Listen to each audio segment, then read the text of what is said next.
Lahi Nabi di negara Makkah, negara Madinah,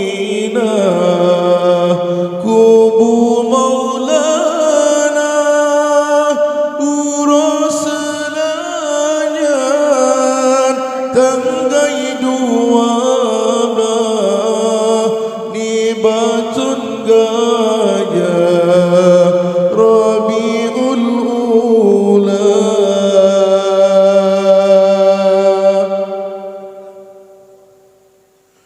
Umur 2 bulan dalam kandungan ayahnya sayang netinggai donya yatim lam kandung di Rasulullah kata li ayah lagi Maulana kamati apui majusi semua hancur dumpuna patung berhala sampai leura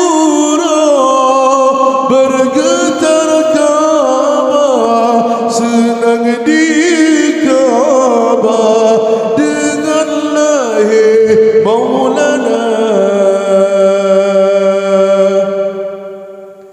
Nabut Rabi dan lahir Rasulullah Maryam Asia Sarah dan Hawa Ma'ridah Nabi dan Suwaibah Halimatu Sadiya Ma'ridah yang kedua.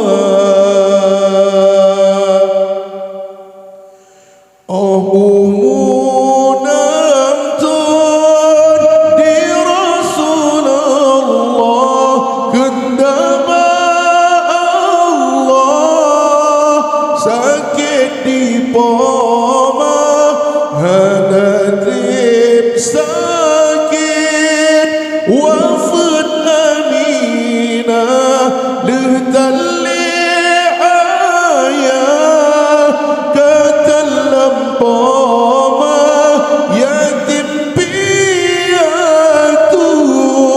masa jud Nabi kendak barabi nyan kudem Maulana tinggai saja ni Abdul Muttalib yang asuhudib masa judi Maulana. Umur berdatun Nabi Muhammad khendak hadarat wahyu pertama ke Rasul Allah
غاية ربيع الأول